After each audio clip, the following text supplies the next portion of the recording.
مساء الخير.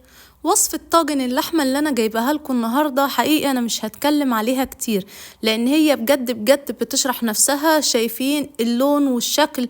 أنا عايزة نفسي تبقوا معايا كمان دلوقتي علشان تشموا ريحتها. ريحتها جبارة. اللحمة دايبة جدا وما بتاخدش وقت في السوا خالص، هتخلي أي حد ما بيحبش اللحمة الضاني هياكلها بالطريقة دي.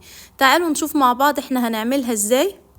أنا ولاء السعيد ودي قناتي. لو أول مرة بتشوفوني اشتركوا في القناة واعملوا لايك للفيديو عشان يوصلكوا كل وصفاتي الجديدة.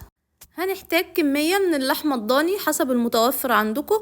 هنقطعها لقطع متوسطة بالشكل ده، مش هنخليها صغيرة خالص لأن احنا عارفين ان اللحمة الضاني بتكش بعد السوا، فهنخليها قطع متوسطة وهنحط عليها التوابل بتاعتنا. التوابل اللي هنستخدمها خليني اقول لكم مقادير الكيلو. لكل كيلو من اللحمة هنحط معلقة صغيرة زعتر، معلقة صغيرة ملح، معلقة صغيرة بابريكا، ونص معلقة فلفل اسود. هنحط كمان رشة بسيطة من جوز الطيب المطحونة ورشة حبهان مطحون ونص معلقة صغيرة كركم عشان تدي لون حلو للحمة.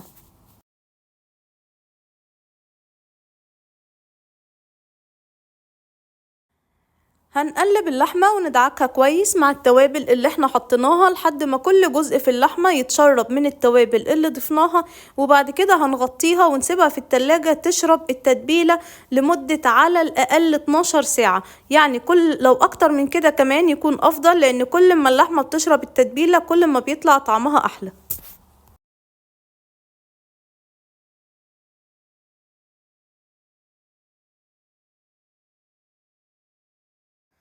بعد ما اللحمة أخدت وقتها في التتبيلة هنجيب حلة ضغط أو حلة تكون محكمة، نرص في قعرها شرايح بصل ونبدأ نرص اللحمة بتاعتنا عليها. شايفين اللون بتاعها بعد ما شربت من التتبيلة لونها جميل ازاي؟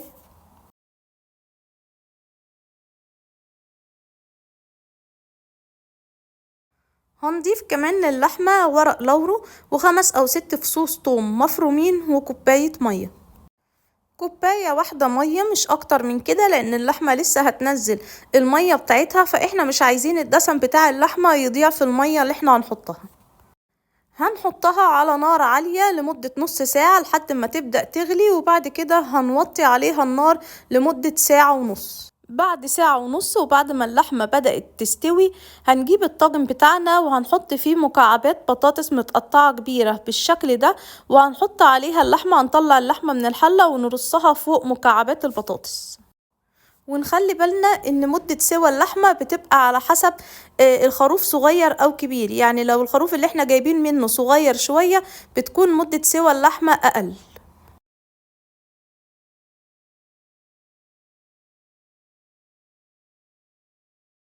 هنضيف الصوص اللي طلع من اللحمة هنضيفه لطاجن البطاطس، وهندخله الفرن لمدة من 20 دقيقة لنص ساعة لحد ما اللحمة وشها يحمر وتاخد لون حلو. بعد كده هنغطي الطاجن بورق فويل وهنسيبه نص ساعة كمان في الفرن لحد ما البطاطس تستوي. طبعا مش عايزة اقول لكم ان الصوص اللي طالع من اللحمة ده بيدي البطاطس طعم حلو ازاي، بيخليها تحفة. ده شكل الطاجن بعد ما طلع من الفرن، طعم ولون وريحة وهمية. كده الوصفة خلصت. اتمنى ان الطاجن يعجبكم. مستنية ارائكم في التعليقات. ما تنسوش تعملوا اشتراك في قناتي عشان يوصلكم وصفاتي الجديدة.